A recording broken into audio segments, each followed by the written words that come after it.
Now what happens if he flings it too fast to the side? It'll curve some and then go off, right? That's what we hope with all of these comets and asteroids that are coming toward the Earth.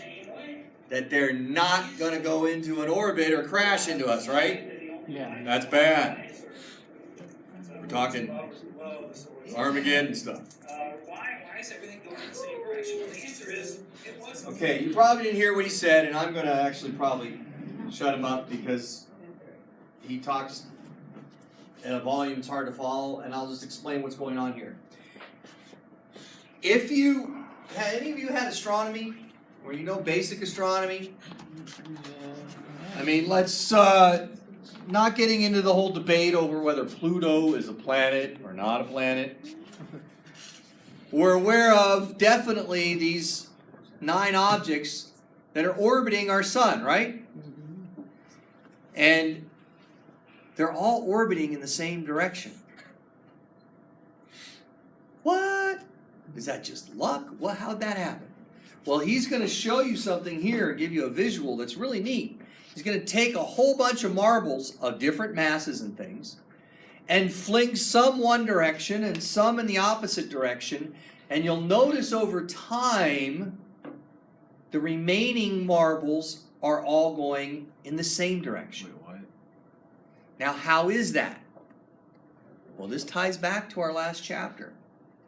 If you take the momentum of all the objects he flings in one way, and you take the momentum of all the objects he flings in the other direction, you basically have a total momentum of the system, don't you? And the momentum has to be conserved. Well, they're probably not entirely equal, the 2 directions, are they? They have different masses, different velocities. So what essentially ends up happening is one eventually overtakes the other. The objects collide with one another.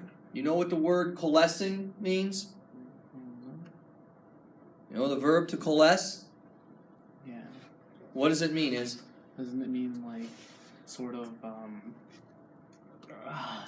it's how do I explain it? Like settle in a sense? Okay. Like Settle. to like come together. Yeah.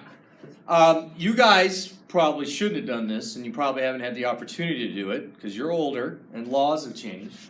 But I've told you before about me and my brother breaking thermometers with mercury. And we'd have all kinds of fun with the little mercury droplets. And you take a little pencil and you push one little mercury droplet up to another one, and they get close enough, and then they go bloop, and they make one bigger droplet. And our goal would be to take them around and eventually get it all into one big blob. Now, you guys can't do that because mercury's bad.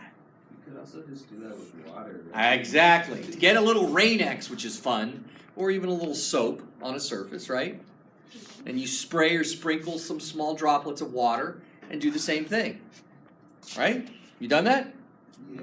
Yeah, okay. Flutters. Essentially, you can see it on the cup. If you take your cup, and it's like during the monsoon season and the air is kind of moist and you got some cold soda or something, you'll see the moisture condense on the cup, and then as one drop starts to drip down and it hits another one, it does what?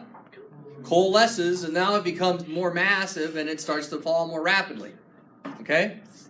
By the way, that's actually what raindrops do. They start out as really tiny little droplets, and they have to coalesce with one another to become large enough so that they can fall and make it to the earth before they evaporate. Okay? So here we go. He's going to do his